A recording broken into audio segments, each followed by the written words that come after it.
अस्सलामुअलैकुम स्टूडेंट्स। हम डिस्कस कर रहे हैं बायोलॉजी को और बायोलॉजी में जो बिल्कुल पंजाब टेक्स्ट बुक बोर्ड है वहाँ पर हम चैप्टर नंबर 1 को डिस्कस कर रहे हैं। और प्रीवियस वीडियो में हमने डिटेल में डिस्कस किया कि बायोलॉजी क्या है, वर्ड बायो का लिटरल मीनिंग क्या है और बायो के साइंटिफिक मीनिंग क्या है, और बायो की ओल्ड ब्रांचेस कौन कौन सी हैं और लाइफ क्या है और लाइफ को बायोलॉजिस्ट कैसे डिफाइन करता है। आज की इस वीडियो में हम डिस्कस करेंगे वेरी इंपॉर्टेंट जो टॉपिक है modern branches of biology. Very important topic है, इसमें से शॉर्ट, लॉन्ग या एमसीक्यूज तीनों लिहाज से ये बहुत इंपॉर्टेंट है। ये मॉडर्न ब्रांचेस हैं जिनका ज्यादातर जो ज़हूर या ओरिजिन या 19th सेंचुरी में हुआ था, 19वीं सदी में ये मार्ज वजूद में आई, इसलिए इनको मॉडर्न ब्रांचेस कह रहे होते हैं। सो हम डिस्कस करते हैं कौन कौन सी मॉडर्न ब्रांचेस हैं। So following are the major modern branches of biology. वैसे तो बहुत हैं, लेकिन आपके सिलेबस में सिर्फ 9 मॉडर्न ब्रांचेस को डिस्कस किया गया है। ठीक है, तो अगर आपसे पेपर में पूछा जाता है right A note on modern branches of biology, तो फिर सारी की सारी आपने 9 एक्सप्लेन करनी है। लेकिन अगर आपसे पूछा जाता है कि right a note on any 4 modern branches, तो अपनी मर्जी से 4 सेलेक्ट करके उन पर आपने नोट लिखना है। बाज़ का शॉर्ट क्वेश्चन आ जाते हैं, किसी दो के दरमियान कंपैरिजन आ सकता है। सो कौन कौन सी मॉडर्न ब्रांचेस हैं? बाज़ का सिर्फ शॉर्ट क्वेश्चन में आपसे पूछा जाता है इन लिस्ट। जब भी क्वेश्चन इन लिस्ट आता है ना, तो सिर्फ आपने नाम बताने होते हैं, इनकी डेफिनेशन नहीं करनी आपने। So in list modern branches of biology, तो उनकी लिस्ट कौन कौन सी हैं? सबसे पहली जो है हमारे पास वो मॉलिक्यूलर बायोलॉजी है, नेक्स्ट एनवायरमेंटल बायोलॉजी, थर्ड है माइक्रोबायोलॉजी, फिर fresh water biology, marine biology, parasitology, human biology. ठीक है, तो ये डिफरेंट जो ब्रांचेस हैं जिनको मॉडर्न, उसके अलावा जो सोशल बायोलॉजी है और 9th में है बायोटेक्नोलॉजी। ठीक है, तो ये टोटल 9 मॉडर्न ब्रांचेस आपके सिलेबस में शामिल हैं। आपने इनको फिंगर टिप्स पर रखना है। फिर एक एक को एक्सप्लेन करते हैं। हम सबसे पहले एक्सप्लेन करते हैं मॉलिक्यूलर बायोलॉजी को। आपको मैं हिंट बता देता हूं कि जब भी किसी चीज को डिफाइन करते हैं ना, तो उस डेफिनेशन में जो आखिरी वर्ड होता है ना, वो एक जनरल टर्म होती है, और पहला जो वर्ड होता है ना, वो हमेशा स्पेसिफिक होता है। सो बायोलॉजी मीन बायोलॉजी। अगर आपसे डेफिनेशन पूछे what is mean by molecular biology, तो आप कहेंगे इट इज द बायोलॉजी। किस चीज की बायोलॉजी? ये मॉलिक्यूल से रिलेटेड है। सो बायोलॉजी क्या है? Biology is the study of living organism. It's mean कि अगर हम सिर्फ लिविंग ऑर्गेनिज्म को पढ़ेंगे तो बायोलॉजी होगी। मॉलिक्यूलर बायोलॉजी कब बनेगी? जब हम लिविंग ऑर्गेनिज्म की किसी चीज के बारे में डिटेल पढ़ रहे हूं, लेकिन किस लेवल पर आकर? मॉलिक्यूलर लेवल पर। मैं इंसान में पढ़ रहा हूं कि इंसान ह्यूमन एक लिविंग ऑर्गेनिज्म है, ह्यूमन के अंदर पानी कितना है, तो मुझे क्या किस चीज पर रिसर्च करनी पड़ेगी? पानी की अमाउंट फाइंड आउट करनी पड़ेगी। और पानी क्या है? बायोमॉलिक्यूल है। तो इट्स मीन कि मैं पढ़ रहा हूं ह्यूमन के बारे में, तो ये बायोलॉजी हुई, लेकिन किस लेवल पर जाकर उसमें सिर्फ पानी चेक कर रहा हूं, तो this is called molecular biology. मैं पढ़ रहा हूं कि ब्रेन सेल में पानी कितना है, तो मुझे पता चला कि स्टडी करने के बाद ब्रेन सेल में 85% पानी है। तो इट्स मीन कि मैं पढ़ किसको रहा हूं? ऑर्गन को, लेकिन किस लेवल पर जाकर उसमें सिर्फ पानी को स्टडी कर रहा हूं, बाकी तो नहीं पढ़ रहा हूं ना, उसमें टिश्यू कितने, नर्व क्या है, बाकी चीजें क्या है।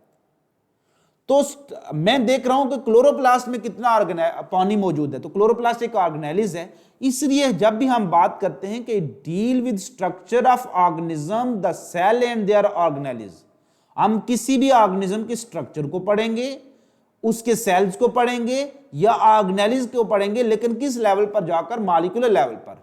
मैं देखता हूं कि ह्यूमन के अंदर कितनी तरह के बायोमॉलिक्यूल शामिल हैं, कार्बोहाइड्रेट कितने, प्रोटीन कितने हैं, तो मैं स्ट्रक्चर तो ह्यूमन की पढ़ रहा हूं, लेकिन उसमें क्या चीज सर्च कर रहा हूं? और उसमें मॉलिक्यूल चेक कर रहा हूं।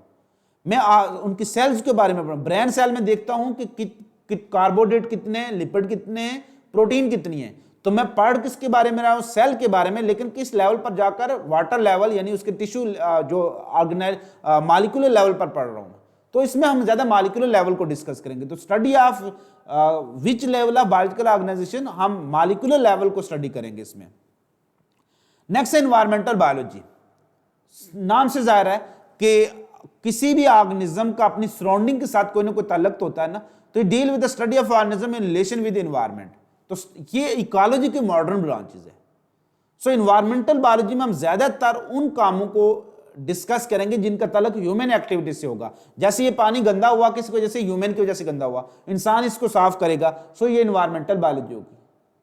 अगर मैं पढ़ रहा हूं किसके बारे में, जस्ट प्रोड्यूसर के बारे में पढ़ रहा हूं, मैं पढ़ रहा हूं फूड चेन के बारे में, तो this is not environmental biology. मैं पढ़ रहा हूं ओजोन लेयर डिप्लेशन, मैं पढ़ रहा हूं ग्रीन हाउस इफेक्ट, मैं पढ़ रहा हूं यूट्राफिकेशन, मैं पढ़ रहा हूं डिफॉरेस्टेशन, तो ये तमाम एक्टिविटीज जिनका ताल्लुक ह्यूमन से होगा ना, तो फिर उसको modern branch of ecology is called environmental biology. Just study of relationship of organism with environment is called ecology. लेकिन it include interaction between organism, यहां पर मेन फोकस में ऑर्गेनिज्म कौन होगा, human, and there inorganic and organic environment specially as it relate with human activities. हम किसी भी environment के सेगमेंट को पढ़ रहे हैं, लेकिन उसमें हम ज्यादा फोकस करेंगे कि ह्यूमन एक्टिविटीज इसमें कौन सी इन्वॉल्व है। डिफॉरेस्टेशन, इंसान काट रहा है दरख्त को, तो ये पॉइंट आपने याद रखने कि इन्वायरमेंटल बायोलॉजी में ह्यूमन इन्फ्लुएंस को हम डिटेल में डिस्कस करते हैं।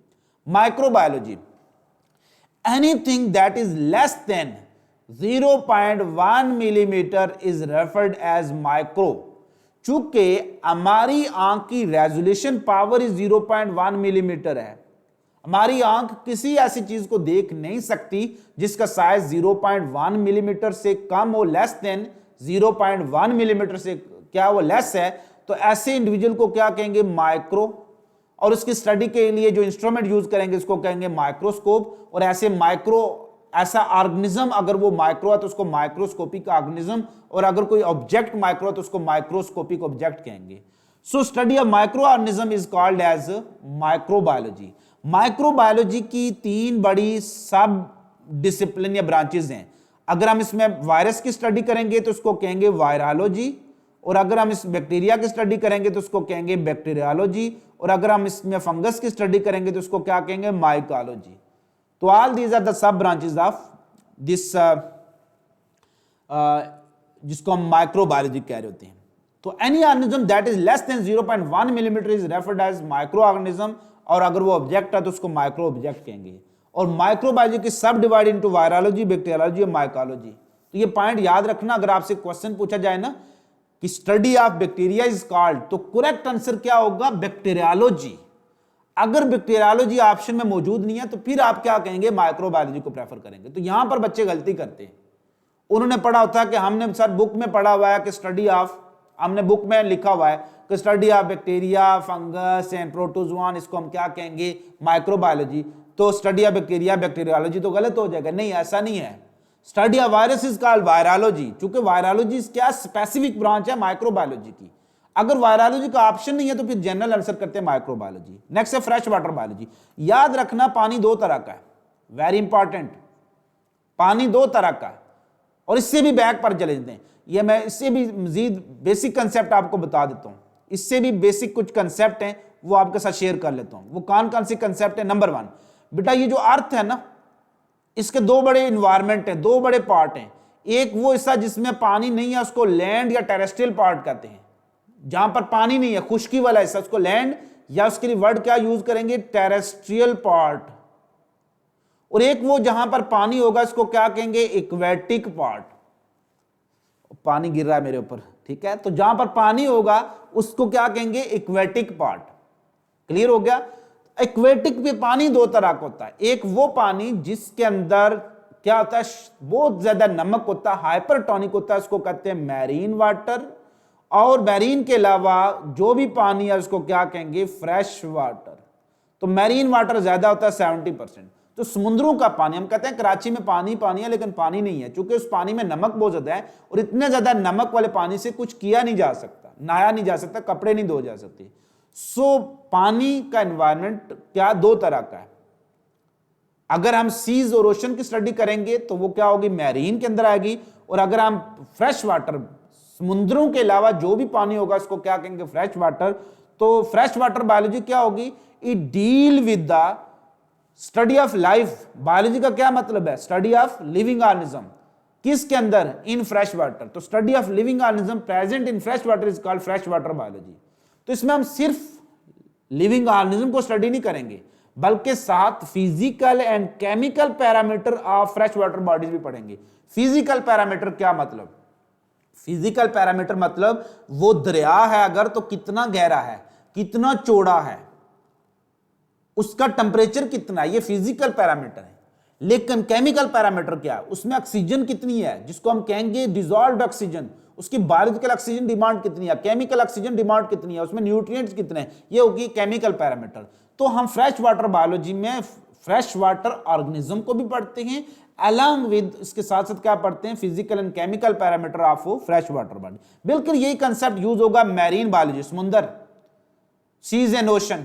ओशन की कोई ज्योग्राफिकल बाउंड्री ऐसा नहीं होती है, बड़े सी को ओशन कहते हैं, और जो खास ज्योग्राफिक लोकेटेड एरिया में, खास रीजन में, जैसे हमारा जो कराची का सी है, इसको ओशन नहीं कहेंगे, ये इंडियन ओशन का हिस्सा होता है। तो ओशन जो होता है एक लॉन्ग लार्ज टर्म है, जो विदाउट ज्योग्राफिकल कोई खास उसकी एक लिमिट, बहुत बड़ी लिमिट होती है ज्योग्राफिकल लिमिट, खास किसी कंट्री की मालिकियत में नहीं आता है। तो जब कोई भी ओशन छोटे छोटे उसकी हदूद बन जाती हैं कंट्री के लिहाज से, तो उसको सी कह रहे होते हैं। जैसे हम कहते हैं ना कि इंडियन मायागीर पाकिस्तान के एरिया में पकड़े गए, क्योंकि एक लिमिट होती है, एक ज्योग्राफिकल बाउंड्री लगाई होती है, जो इंटरनेशनल एक जो बॉर्डर मैनेजमेंट सिस्टम होता है उसके मुताबिक कि ये हदूद, आप ये समुंदर जो है इंडियन ओशन का, ये पार्ट जो है वो आप पाकिस्तान वालों का, इसको हम कहेंगे कराची का सी। तो ये पॉइंट याद रखना, सी थोड़ा छोटा टर्म है और ओशन बड़ी टर्म है। सो मैरीन बायोलॉजी में deal with study of life in seas and ocean. तो life in seas and ocean को हम क्या कहते हैं, मैरीन बायोलॉजी। तो इसमें भी हम फिजिकल और केमिकल पैरामीटर को भी डिस्कस करेंगे। Parasitology, any eukaryotic macroscopic organism, बिल्कुल यूकैरियोटिक आना जरूरी है। तो any eukaryotic organism that obtain its food from other living organism called host is called parasite, और study of parasite is called parasitology। तो deal with the study of parasite, और parasite क्या है, any eukaryotic, हम true sense में parasite एक eukaryotic होता है। वायरस को हम इंफेक्शियस एजेंट में हम उसको माइक्रो ऑर्गेनिज्म कंसीडर करते हैं, ट्रू सेंस में वायरस को पैरासाइट में हम नहीं रखते हैं, ठीक है। तो पैरासाइट की डिजीज को इन्फेस्टेशन कहते हैं, और वायरस, बैक्टीरियल, फंगल की डिजीज को हम क्या कह रहे होते हैं, बिल्कुल इन्फेक्शन कह रहे होते हैं। तो फंगल के लिए भी वर्ड इन्फेस्टेशन यूज कर सकते हैं आप, क्योंकि वो भी यूकैरियोटिक है। तो ज्यादातर हम पैरासाइट वर्ड यूकैरियोटिक जो एनिमल्स हैं उनके लिए वर्ड यूज कर रहे होते हैं। तो parasite, any organism that obtain food from other living organism called host is called parasite, और study of parasite is called parasitology. और इसमें सिर्फ हम पैरासाइट को नहीं पढ़ रहे होते, उसकी क्या पढ़ते हैं, पैरासाइट की स्ट्रक्चर कैसे है, उसका मोड ऑफ ट्रांसमिशन क्या है, उसकी लाइफ हिस्ट्रीज क्या है, लाइफ साइकिल कैसे कंप्लीट करता है, और होस्ट पैरासाइट रिलेशनशिप क्या फायदेमंद है, नुकसानदेह, ये सारी चीजें पढ़ी जाती हैं। ह्यूमन बायोलॉजी, सिंपल बात है कि study of living organism that are human. तो डील विद द ह्यूमन, तो study of human is called human biology. इसमें हम इंसान की हर चीज पढ़ते हैं, इंसान के स्ट्रक्चर, फंक्शन, उसकी हिस्टोलॉजी, टिश्यू की study, anatomy, morphology, evolution, genetics, यानी every branch with respect to human is called human biology. Social biology, कुछ एनिमल होते हैं जो ग्रुप बना के रहते हैं, अकेले रहेंगे तो मर जाएंगे। जैसे इंसान एक सोशल एनिमल है, बंदर सोशल है। तो सोशल एनिमल्स वो होते हैं जो सोसाइटी बना के रहते हैं, छोटी छोटी सोसाइटी, जैसे चूंटियों की सोसाइटी होती है, ग्रुप की फॉर्म में रहते हैं। तो जब भी यहाँ कोई ऑर्गेनिज्म ग्रुप की फॉर्म में रहता है तो उसको उसकी सोशल या कम्युनल लाइफ कहते हैं। तो study of social and communal life of living organism, their social behaviour कैसा है, तो इसको हम क्या कहते हैं, सोशल बायोलॉजी या सोशियोलॉजी भी इसको कहते हैं। नेक्स्ट है biotechnology. What is mean by technology? Technology is anything that is for well being of human, और बायो मीन इसमें हम लिविंग ऑर्गेनिज्म यूज करेंगे। सो study of use of living organism for well being of human is called biotechnology.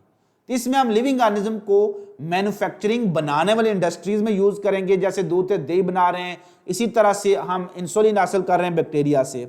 तो it deal with the study of use of living organism, systems और processes in manufacturing and services industries. जब भी आप living organism को use करें for well being of human, तो this is called biotechnology. So आज का ये टॉपिक यहां तक खत्म हो गया। उम्मीद करता हूं कि आपको ये अच्छा लगा होगा, और इंशाल्लाह नेक्स्ट हम डिस्कस करेंगे नेक्स्ट टॉपिक को। ज़रूर वीडियो को लाइक किया करें, कमेंट किया करें, और अपने कोलीग्स के अंदर इसको ज़रूर शेयर करें, और चैनल को सब्सक्राइब जरूर करें, और बेल आइकन जो है वो ज़रूर दबा देना, ताकि जो भी मेरी वीडियो आती है आप तक डायरेक्ट पहुंचती रहे। तो बिल्कुल ये मेरी वीडियोस बनाने का मकसद जो है, वो जिस मकसद के लिए मैं बना रहा हूँ, वो मकसद यही है कि जो मेरे कॉलेज के स्टूडेंट्स हैं, तो चूंकि टाइम हमारे पास बहुत शॉर्ट होता है, तो 14 चैप्टर बायो के पढ़ाना बहुत मुश्किल होता है, इसलिए मैं कुछ ऑनलाइन भी पढ़ा जो रिकॉर्डिंग करके यूट्यूब पर आपको लिंक दे रहा हूँ ताकि आप आसानी से उसको पढ़ सकें। और बाकी जिसको भी जो इससे फ़ायदा हासिल करना चाहता है, तो इल्म पर कोई कैद नहीं है और इल्म फैलाने से ही फैलता है। सो आपसे मुलाकात होगी नेक्स्ट वीडियो के साथ। अपना बहुत ज़्यादा ख्याल रखिएगा। फ़ी अमानिल्लाह।